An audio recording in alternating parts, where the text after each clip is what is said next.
Peuple d'Afrique, nous sommes le 10 septembre 2025. Recevez nos salutations. Il paraît qu'un de nos frères togolais a été extradé du Mali vers le Togo. C'est cette information que certains ont fait circuler sur les réseaux sociaux. Un de nos frères, un frère très respecté d'ailleurs que je salue au passage, m'a envoyé le message depuis hier. Et je lui ai dit, on va vérifier cette information. J'ai dit pourquoi on va vérifier? Parce qu'il y a eu déjà une première information, il y avait un message vocal. Et certains frères même se disant aussi panafricains, je ne sais pas, induits en erreur ou pas, je ne sais pas. Ça peut être une erreur, ou si c'est fait sciemment, je ne sais pas. Avait mis ça en avant que le Mali avait extradé 5 Togolais vers le Togo. Nous avons vérifié, nous avons demandé les noms des 5 Togolais. Rien. Nous n'avons pas trouvé. Aucune trace. Où est-ce les 5 Togolais résidant au Mali? Aucune trace. Les noms des 5 Togolais? Aucune trace. Leur adresse? Aucune trace. Leur numéro de téléphone quand ils étaient au Mali? Aucune trace. Et c'est parti comme ça.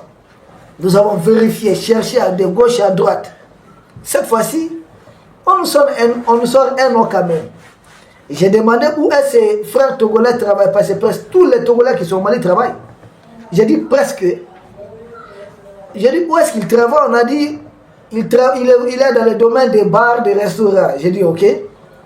C'est quoi là où son endroit de travail, son lieu de travail? On a dit bar VIP.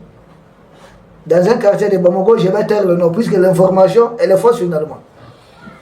Nous avons mis 24 heures à vérifier. Un peu partout, nous n'avons pas trouvé de traces de ces frères togolais.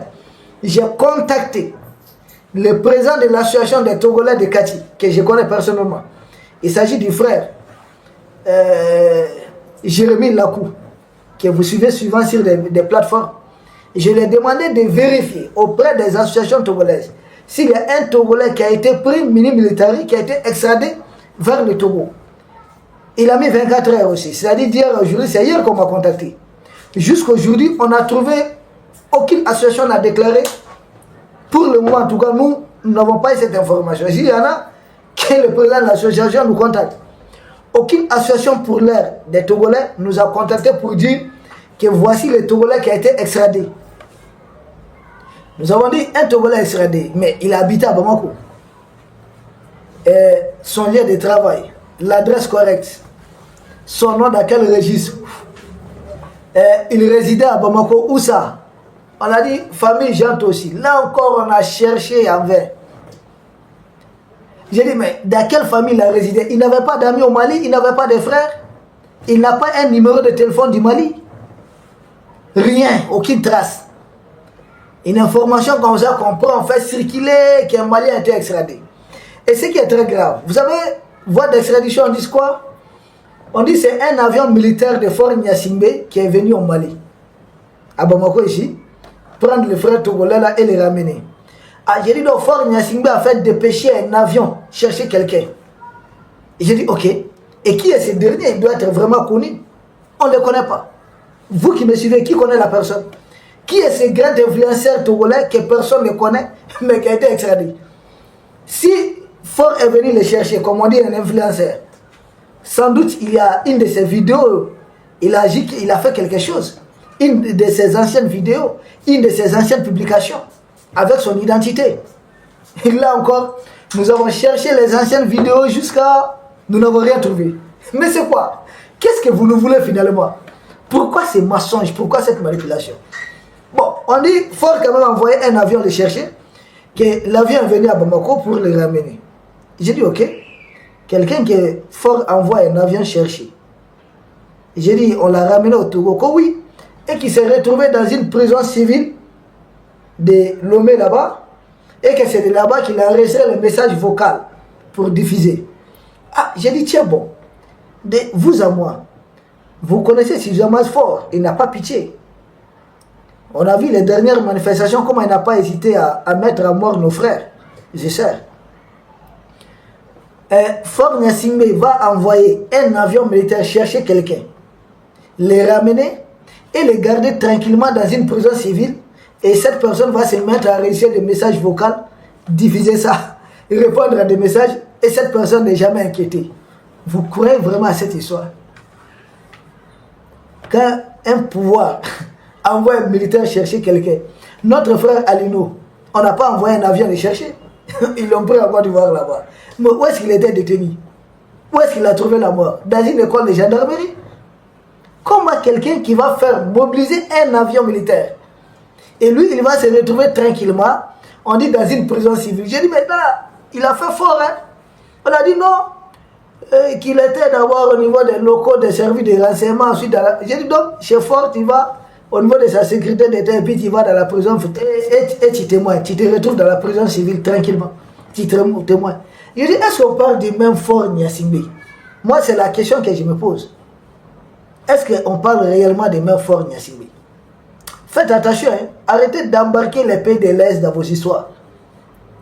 Il y a un proverbe américain qui dit Diakuma Tissi Akafugera Fonina et Kindama. Vous savez ce que ça veut dire?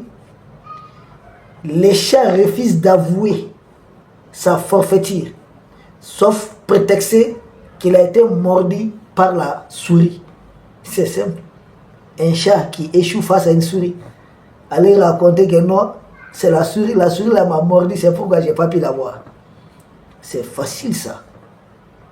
Ce qu'ils disent là, nous on n'est pas entre Fort et vous. C'est votre président, nous n'avons rien à voir. Nous avons des relations d'État à État avec la Côte d'Ivoire, avec le Togo. Notre premier partenaire commercial en Afrique, premier partenaire commercial de la Côte d'Ivoire en Afrique, mais c'est les Maliens. C'est plus de 900 milliards, c'est les ministres ivoiriens qui ont avancé les chiffres, c'est pas moi. Premier partenaire économique du Sénégal en Afrique, c'est quel pays? C'est le Mali, avec plus de 800 milliards de chiffres. C'est pas le Togo. Je ne vous comprends pas. On n'a pas interféré dans les affaires, ce qui s'est passé au Sénégal. Ce qui se passe en Côte d'Ivoire actuellement, on ne se gère pas dans ça. C'est jusqu'à dans les affaires du Togo, nous n'avons même pas de frontières. Pourquoi ça? Pourquoi? Mais nous comprenons aussi, nous comprenons beaucoup. En tout cas, c'est terrible, les prisonniers qui auraient séjourné ici n'ont pas de traces ici. Et les associations que nous, en tout cas, l'association que moi je connais, j'ai mis le monsieur en mission, il n'a trouvé aucune trace. Il dit que le monsieur n'a pas été enregistré auprès d'une association togolaise ici. Alors, auprès de qui le monsieur a été enregistré? Cherchez. Vous savez, les Togolais vivent ici tranquillement. Arrêtez de jouer à vos jeux et mettre nos deux peuples en colère inutilement. Arrêtez de jouer à ces jeux. Vous avez un problème avec Fort, mais allez-y, allez les prendre. Est-ce que nous on a un problème avec ça? Nous n'avons aucun problème. Mais pourquoi nous accuser régulièrement dans vos histoires? Qu'est-ce que nous avons à voir avec ça? Rien. C'est là qu'on me sort même un message que non, une fois, le Mali a refusé aux Togolais le droit de manifester au Mali. J'ai dit, mon Mali là, même les fervents soutiens du président Assimi aujourd'hui ont du mal à manifester à sa faveur. Nous sommes un pays en guerre, je vous en prie. Des cas à Kidal, les attaques peuvent surgir à tout moment. Ce n'est pas appelé Bamako. Bamako, on a déjà orchestré une attaque ici. L'école de gendarmerie qui a été attaquée. Vous n'avez pas cette information? Mais c'est au quartier de Faladier ici, là, au niveau des tours de l'Afrique. Mais quand le quartier a été attaqué, même si c'était une attaque un peu symbolique, mais ça reste en tout cas deux véhicules piégés qui ont été explosés. Mais nous sommes un pays en guerre. Nous nous débattons pour mettre fin. Et c'est aujourd'hui, nous, nos frères du Togo, sont un pays où des terroristes essayent de dire qu'ils vont couper un axe routier. Nos forces spéciales sont déployées un peu partout. Pendant qu'on est dans ça, les gens disent qu'ils veulent manifester. Mais manifestation là, nous-mêmes là, ce n'est même pas autorisé. Toutes les manifestations que vous voyez là, généralement c'est au palais de la culture, dans une salle close. Mais ce n'est pas une manifestation dans la rue, non. On faisait ça autrefois, pour le moment on a tout interdit. Il n'y a pas longtemps, le même gouverneur de Bamako, vous avez vu qui a interdit la manifestation, mais le même gouverneur de Bamako a interdit des manifestations de nos femmes, de nos sœurs, de nos mamans, qu'on appelle soirées Dior. Mais ce n'est pas des soirées même qui ont lieu publiquement, mais ça a été interdit. Ce n'est pas une mesure spécifique au Togo. Nos frères du Congo ont voulu manifester, non? Ils n'ont pas eu cette manifestation. Ce n'était pas spécifique aux Congolais. Certains Maliens, il n'y a pas longtemps à Mopti, des gens ont voulu marcher. Le gouverneur de Moab a dit non, c'est une réalité. Mais ce n'est pas une mesure spécifique à un pays. Même les Maliens ne manifestent pas. Nous sommes un pays en guerre, nous sommes mobilisés un peu partout. Ce n'est pas une mesure spécifique, mais qui joue à ça? Qui tente de manipuler? Qui a intérêt à faire croire aux Togolais que les populations de l'Est sont totalement du côté d'un tel président contre le peuple? Nous, on n'est pas dedans. Nous, on n'a rien à voir dedans. Nous-mêmes, nous avons nos propres problèmes ici. Nous avons nos problèmes au Mali, nous avons nos problèmes dans l'espace AS. Nous sommes en train de combattre. Le Mali fait face à 3 coalitions impérialistes. 3 coalitions des terroristes mercenaires. FLA, les terroristes de FLA qui se chargent du Nord. Les terroristes des fameux États islamiques qui sont dans la fameuse zone des 3 frontières. Et les terroristes du Jénim sont au centre jusqu'au sud-ouest du Mali. Nous sommes en train de combattre toutes ces forces du mal. Et derrière nous, l'Algérie, c'est un problème. La Mauritanie, c'est un problème. Emmanuel Macron, c'est un problème. Zelensky, c'est un problème. Tiens, nous, on a tous ces problèmes. Pardonnez-nous. À la Kama. À la Kama. Laissez nos dirigeants se concentrer. Laissez notre peuple se concentrer sur ça. Maintenant, pourquoi de telles désinformations? C'est la question que... Voilà. Nous pensons, en tant qu'analystes, nous sommes convaincus. Et d'après certaines informations qui nous parviennent, que la jeune française préparerait, j'ai mon conditionnel, parce que ce sont des informations que nous avons reçues, un coup à la gabonaise, Brice Oligui Nguema. Ça vous dit quelque chose? Et pour faire avaler, si jamais cela intervient, les peuples africains qui rêvent des États-Unis d'Afrique, les peuples africains qui veulent voir les Africains unis, vont réclamer tout de suite qu'il faut se joindre au pays de l'Est. Sans cela, les dirigeants du jour qui arriveraient ne va pas durer. Hein. Ah oui, ces militaires-là, il va se faire dégager. Ça, c'est clair. Et si il organise une élection, des vrais panafricains vont l'emporter. Alors, qu'est-ce qu'il faut faire? Des gens qui seront proches de l'Est. Il faut faire travailler l'opinion togolaise. Faire croire que l'opinion malienne, le Mali et ses dirigeants sont totalement contre les intérêts du peuple togolais. Ah oui. Donc, une façon de vomir déjà le combat de l'AS. Donc, au cas où ils parviendraient, ils réussiraient à faire ce qu'ils envisagent de faire, empêcher les Togolais de se mettre ensemble avec les pays de l'AS. C'est ça le combat. C'est ça leur intention. Parce que les peuples togolais vont dire quoi? Tel président, c'est un tel peuple qui le soutenait. Ce sont eux qui l'ont soutenu. Mais en quoi faisant? Nous avons nos militaires là-bas. Nous avons quoi là-bas comme instrument? Nous partons parler au nord, venons là-bas à l'ONU. En quoi faisant? Avons-nous dépêché des forces spéciales là-bas? En quoi faisant? Rien. Dans les faits, rien. Les gens étaient là en train de manifester tel compte. J'ai dit, hey, faites ce que vous avez à faire. Nous soutenons les peuples souverains du Togo. J'ai dit bien les peuples souverains. Nous, on n'est pas dans les trucs des personnes. On a dit les peuples souverains du Togo. Mais, gauche et à droite, tant. Nous avons attendu certains activistes que Macron manipule. Mais je comprends certains Africains qui ont du mal à les comprendre. Peut-être il faut un peu du temps. Je vais vous dire une chose. La France a ses propres panafricains. Les États-Unis ont leurs propres panafricains. Si vous allez comprendre ça, comprenez ça. Il y a des panafricains qui insultent la France matin, midi, soir, mais c'est des agents de la France. Vous savez, nous on avait Marico ici. Vous l'avez connu, il a été député. Il n'y avait pas plus publiquement personne ne s'attaquait à la politique française comme lui. Lui, il était vent debout contre la France. Un jour, j'ai dit à certains de nos frères, vous voyez ce monsieur? C'est un agent de la jeune française sans doute. Ils m'ont dit, non, mais comment tu peux dire ça? Un monsieur qui manifeste contre temps. J'ai dit, mais remarquez ses agissements. Et vous allez comprendre. Aujourd'hui, vous savez où se trouve ce monsieur? Il est en France. Souvent, il vient chez Ouattara. Et ces jeunes-là nous disent, tu avais raison. C'est comme ça. Nous, on n'a pas, je dis bien, Nous n'avons rien à voir, nous ne sommes pas contre vous, nos frères. Faites votre lit. Ce qu'ils les disent là. Ils disent que, je ne sais pas qui, Fort est l'homme de la France, c'est ce qu'ils ont dit. D'autres disent, Fort est l'homme de la France. D'autres disent non, c'est les opposants là qui sont manipulés par la France. Je vais vous dire une chose. Moi, à mon humble avis, la France a mis beaucoup de pression peut-être sur le pouvoir en place là-bas. Résultat, le pouvoir en place négocier est allé rediscuter avec la France. Je déplore nos frères qui sont tombés. Mais souvent quand on commence une chose, il faut savoir aller jusqu'au bout.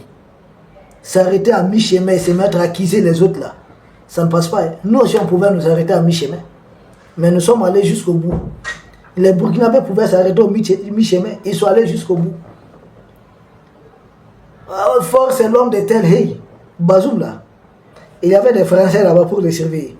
Il y avait des militaires américains. Il y avait des Italiens. Il y avait des Allemands. Il y avait toutes sortes de militaires là-bas. Toutes sortes de militaires. Il y avait même des mercenaires pour surveiller Bazoum. Mais il a été pris, oui ou non? Il a été pris, non? Chaque pays a ses réalités. N'accusez personne. N'accusez personne. Faites votre lit. De grâce, affrontez votre problème. Si vous avez un problème là, réglez votre problème. Mais ne nous accusez pas.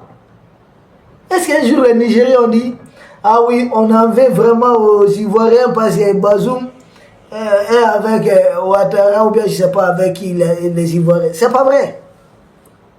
Ils sont levés, ils ont fait leur combat, ils ont une gain de cause. Tiens, n'accusez pas les autres, c'est ça. Faites votre combat, je vous en prie. Laissez les gens. Les gens, certains ont tout intérêt. Ils veulent faire quelque chose. Je peux me tromper. Mais je suis convaincu qu'ils veulent faire quelque chose à la Brice Oligui Nguema. De préparer les mentalités, parce que pour le faire, il faut d'abord opposer d'abord les populations du Togo, les populations de l'AES. En ce moment, si c'est fait, tout est garanti. Que le Togo ne va jamais rejoindre l'AES. Et ils vont entretenir l'animosité entre nos populations. Non, dépassons ce niveau. Dépassons ce niveau. Et celui qui est mis en mission dans ça, il vit où? Il a quel passeport? Il a un passeport français. C'est pas parce qu'on rencontre souvent les Vénézuéliens ou bien autres là qu'on est avec eux, non. Les maricots là étaient utilisés, c'est des gens qui partaient en Libye, chez les Kadhafi. Ce sont eux qui ont infiltré les Kadhafi. Je pense que les Vénézuéliens et autres là sont infiltrés par les mêmes personnes, même nos partenaires souvent. Parce qu'ils ont du mal à nous connaître, nous, entre nous Africains. Hey, faites votre combat. Chaque peuple là a ses problèmes. Nous n'avons rien à voir. Nous ne sommes contre aucun peuple. C'est dit dans notre constitution, dans notre hymne national. Pour l'Afrique et pour toi Mali. Et c'est dans notre constitution. Nous n'avons rien.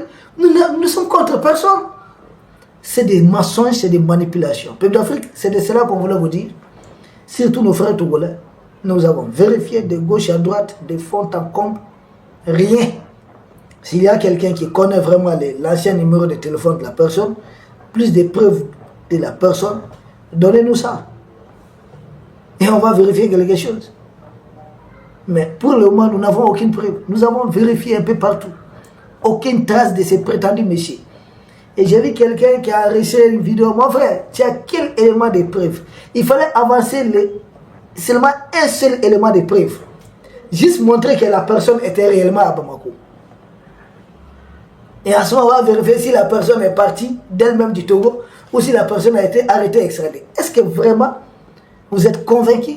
Mais si fort, vraiment est prêt à envoyer un avion militaire chercher quelqu'un et aller le garder en prison civile là-bas, lui donner un téléphone pour qu'il fasse des messages vocaux régulièrement. Ah mais à ce moment-là, c'est pas l'image de fort qu'on nous a montré. Hein? Parce que l'image qu'on nous a présentée là, c'est pas ça. Hein? Ou bien, bon, moi je comprends pas. Franchement, je comprends pas. Je comprends pas du tout. Alors, nous avons cherché, nous n'avons rien trouvé. Pourquoi mentir? Nous n'allons pas diviser l'AS. L'AS, c'est un seul peuple. Un seul peuple, un seul combat, un seul destin. Ce combat, ça va s'étendre au reste de l'Afrique. Dites à Emmanuel Macron et à ces hommes qu'ils ne pourront pas freiner cet élan. Ils se trompent. Ils peuvent peut-être nous mettre en difficulté un moment, mais pas plus. Nous tenons bon. Dites-leur de gérer leurs problèmes là-bas. Peuple d'Afrique, nous vous remercions. Et nous essayons de vous retrouver demain pour un autre sujet au sommet de l'actualité. Merci bien. D'ici là, portez-vous bien.